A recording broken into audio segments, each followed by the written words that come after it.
और महाराष्ट्र में एनडीए गठबंधन वर्सेस इंडिया गठबंधन की सीधी टक्कर में कौन इस समय आगे दिखाई दे रहा है। 288 सीटों का महत्वपूर्ण विश्लेषण सामने आ चुका है, क्योंकि लोकसभा नतीजों ने यहां पर सभी को चौंकाया है। और उसके बाद जो आंकड़े रहे हैं नतीजे, यूं तो बात की जाए तो महाराष्ट्र में फिलहाल एनडीए की सरकार है, लेकिन लोकसभा के नतीजों ने सभी को चौंकाया है और माना जा रहा है कि क्या एनडीए यहां पर अपने दम पर बहुमत का आंकड़ा हासिल कर पाएगा। अभी विधानसभा चुनाव तो कौन आगे दिखाई देता है, क्योंकि लोकसभा चुनाव के नतीजों ने हर किसी को चौंकाया है, जहां एनडीए को यानी भारतीय जनता पार्टी को 9 सीटें, शिवसेना को 7 सीटें, एनसीपी को 1 सीट मिली, कुल 17 सीटों पर सिमट गई, जहां 2019 में 41 सीटें हासिल की थी।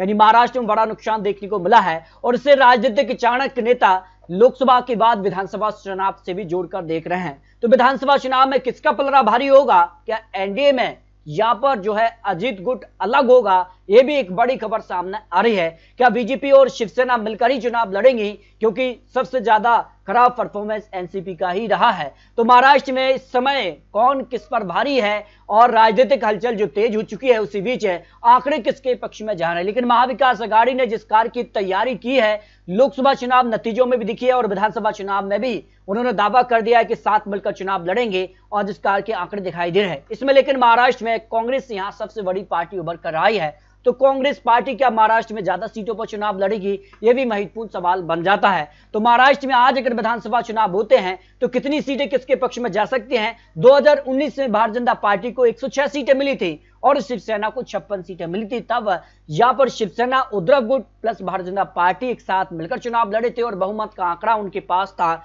लेकिन बाद में यहां काफी उथल पुथल देखने को मिली, यहां शिवसेना 2 धड़ में टूटी, एनसीपी भी 2 धड़ में टूटी और असली और शिवसेना या शिंदे गुट को माना है और असली एनसीपी को यहां पर अजित गुट को माना है। उसके बाद महाराष्ट्र में जो हलचल हुई है लोकसभा चुनाव के बाद, विधानसभा चुनाव का क्या गणित बन सकता है कि इसी साल 4 राज्यों में विधानसभा चुनाव यहां पर होने जा रहे हैं। तो महाराष्ट्र में देवेंद्र फडणवीस ही मुख्यमंत्री चेहरे के बड़े दावेदार माने जा रहे हैं बीजेपी की तरफ से, तो यहां पर महाविकास अघाड़ी की तरफ से उद्धव ठाकरे कौन किस पर भारी होगा, इसको लेकर कुछ आकलन और महत्वपूर्ण यहां पर ओपिनियन पोल के आंकड़े सामने आ रहे हैं। तो महाराष्ट्र की अगर बात की जाए तो यवतमाल से 8 विधानसभा सीटें आती हैं, यहां पर एनडीए को 3 सीटें मिल सकती हैं, इंडिया गठबंधन के पक्ष में 5 सीटें जाने का अनुमान हो सकता है। अहमदनगर की 12 विधानसभा सीटों में से एनडीए को 4 सीट पर पलड़ा भारी हो सकता है, इंडिया गठबंधन का 5 से 8 सीटों पर पलड़ा भारी हो सकता है, यानी यहां पर कांटे की टक्कर देखने को मिल सकती है। अमरावती की 8 विधानसभा सीटों में से एनडीए को करीब 3 से 5 सीट का अनुमान हो सकता है, इंडिया गठबंधन भी करीब 0 से 5 सीटों पर पलड़ा भारी नजर आ रहा है, आने के पक्ष में यहां पर 0 सीट जा सकती है। अकोला की 5 विधानसभा सीटों के लिए अगर बात की जाए तो एनडीए को यहां पर 2 सीटें, जबकि इंडिया गठबंधन का यहां पर 3 सीटों पर पलड़ा भारी नजर आ रहा है। इसके अगर बात की जाए तो यहां पर जो है छत्रपति नगर की 9 विधानसभा सीटों में से एनडीए को यहां पर 3 विधानसभा सीट, जबकि इंडिया गठबंधन का 6 विधानसभा सीटों पर पलड़ा भारी हो सकता है। वेट की 6 विधानसभा सीटों के लिए यहां पर कांटे की टक्कर देखने को मिल सकती है। एनडीए इंडिया गठबंधन के लिए 3-3 सीटों पर जीत का अनुमान हो सकता है, आने के पक्ष में यहां पर भी 0 सीट की संभावना यहां पर दिखाई दे रही है।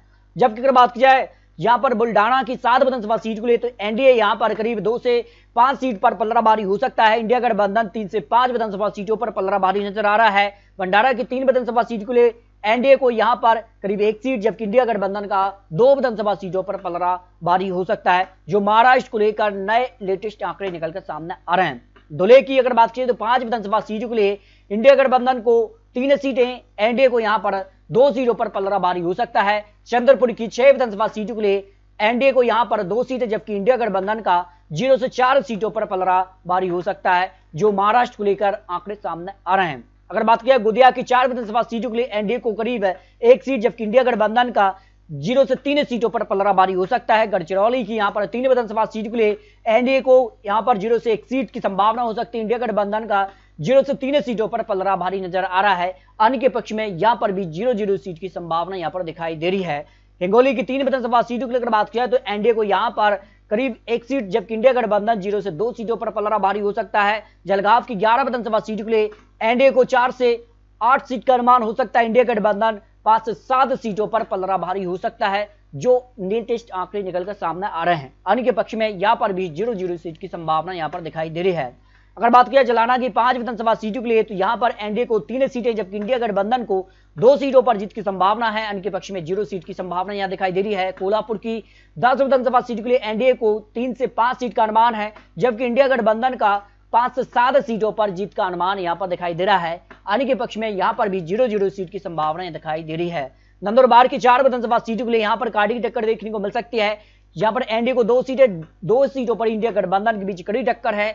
लातूर की 6 विधानसभा सीटों के लिए एनडीए को 2 सीटें, इंडिया गठबंधन का 0 से 4 सीटों पर पलड़ा भारी हो सकता है। अब तक महाराष्ट्र की 116 विधानसभा सीटों के अनुमान में एनडीए को 41 से 50 सीटों का अनुमान सामने आ रहा है, जबकि 70 से 80 सीटों के आसपास इंडिया गठबंधन का पलड़ा भारी नजर आ रहा है, जो 116 सीट के अनुमान सामने आ रहे हैं। पालघर की अगर बात की 6 विधानसभा सीटों के लिए एनडीए को 1 सीट, जबकि इंडिया गठबंधन का 0 से 5 सीटों पर पलड़ा भारी हो सकता है। अगर बात की जाए धाराशिव की 4 विधानसभा सीटों के लिए एनडीए को 1 सीट, इंडिया गठबंधन का 3 सीटों पर पलड़ा भारी नजर आ रहा है। अन्य के पक्ष में यहां पर भी 0 सीट जा सकती है।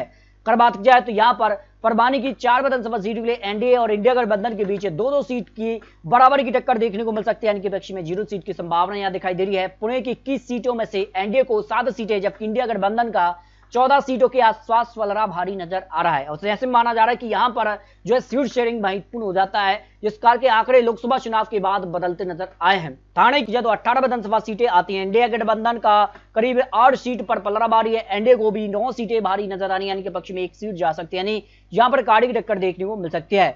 वर्धा की 4 विधानसभा सीट पर भी यहां पर काड़ी की टक्कर देखने को मिल सकती है। एनडीए को 2 सीटें, इंडिया गठबंधन का भी 2 सीटों पर पलड़ा यहां पर भारी नजर आ रहा है। अब तक महाराष्ट्र की 102 विधानसभा सीटों का जो अनुमान, उसमें 69 से लेकर करीब 90 सीट के आसपास एनडीए, और यहां पर बात कीजिए 110 से लेकर 132 सीटों के आसपास इंडिया गठबंधन का पलड़ा भारी नजर आ रहा है।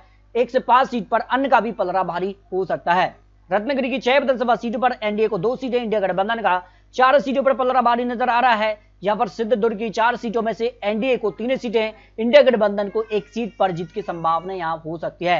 रायगढ़ की अगर बात की जाए तो 7 विधानसभा सीटें हैं और एनडीए यहां पर 3 सीटें, इंडिया गठबंधन का 0 से 4 सीटों पर पलड़ा भारी हो सकता है। जबकि सतारा की यहां पर 8 विधानसभा सीटों के लिए एनडीए को 3 सीटें, इंडिया गठबंधन का 5 विधानसभा सीटों पर पलड़ा यहां पर भारी नजर आ रहा है। मुंबई सिटी की 10 विधानसभा सीटों पर एनडीए को 3 सीटें, इंडिया गठबंधन का यहां पर 4 सीटों पर पलड़ा भारी है। कुछ सीटें अन्य के पक्ष में भी जा सकती है, यानी काड़ी की टक्कर यहां पर देखने को मिल सकती है। और ऐसे माना जा रहा है कि मुंबई शहर में यहां पर क्या उद्धव ठाकरे एक बार फिर से लोकसभा चुनाव की तर्ज पर यहां पर जीत हासिल करेंगे, ये महत्वपूर्ण है। मुंबई अगर बात करें उपनगर के लिए 26 विधानसभा सीटें आती हैं और यहां पर एनडीए को 10 सीटें मिल सकती हैं, इंडिया गठबंधन का 14 सीटों पर पलड़ा भारी है। यहां पर 2 सीटें अन्य के पक्ष में भी जाने की संभावना यहां दिखाई दे रही है। अगर बात की जाए नागपुर की 10 विधानसभा सीटों पर काड़ी की टक्कर इस बार देखने को मिल सकती है। 5 सीटों पर एनडीए तो 5 सीटों पर इंडिया गठबंधन के बीच काड़ी की टक्कर देखने को मिल रही है। नासिक की 15 विधानसभा सीट पर एनडीए को 8 विधानसभा सीटें, इंडिया गठबंधन के पक्ष में 7 विधानसभा सीटें जा सकती है, यानी कि पक्ष में यहां पर 0-0 सीट की संभावना दिखाई दे रही है। इस तरह से अगर बात की तो महाराष्ट्र को लेकर जो आकलन सामने आ रहा है, यहां पर सभी 288 सीटों का महत्वपूर्ण विश्लेषण, इसमें भारतीय जनता पार्टी एनडीए को करीब 116 से लेकर 120 विधानसभा सीटों का अनुमान सामने आ रहा है। वहीं इंडिया गठबंधन 150 से लेकर 160 सीटों के आसपास दिखाई दे रहा है। आने के पक्ष में यहां पर 3 से 7 सीटों का अनुमान हो सकता है, जो महाराष्ट्र को लेकर नए और लेटेस्ट आंकड़े निकलकर सामने आ रहे हैं। इस तरह से अगर बात की तो महाराष्ट्र को लेकर जो आंकलन है, उसमें यहां पर जो नतीजे बन सकते हैं, जिस कार की संभावना दिखाई दे रही है, क्योंकि लोकसभा चुनाव के बाद जिस कार की हलचल देखने को मिली है, और उस लिहाज से अगर बात की जाए तो एनडीए इंडिया गठबंधन की सीधी टक्कर हो रही है, तो महाराष्ट्र को लेकर अप्रैया रख सकते हैं। महाराष्ट्र में इस बार क्या बीजेपी सरकार बरकरार रह पाएगी, तो सबसे बड़ी पार्टी महाराष्ट्र में कौन निकलकर सामने आएगा, इसको लेकर अप्रैया रख सकते हैं। बहुत जल्द आपको लेटेस्ट और महत्वपूर्ण विश्लेषण अन्य राज्यों को भी दिखाने जा रहे हैं, क्योंकि इस साल 4 राज्यों के विधानसभा चुनाव होने जा रहे हैं। तो मिलते हैं लेटेस्ट और महत्वपूर्ण विश्लेषण के साथ, तब तक के लिए जय हिंद, जय भारत।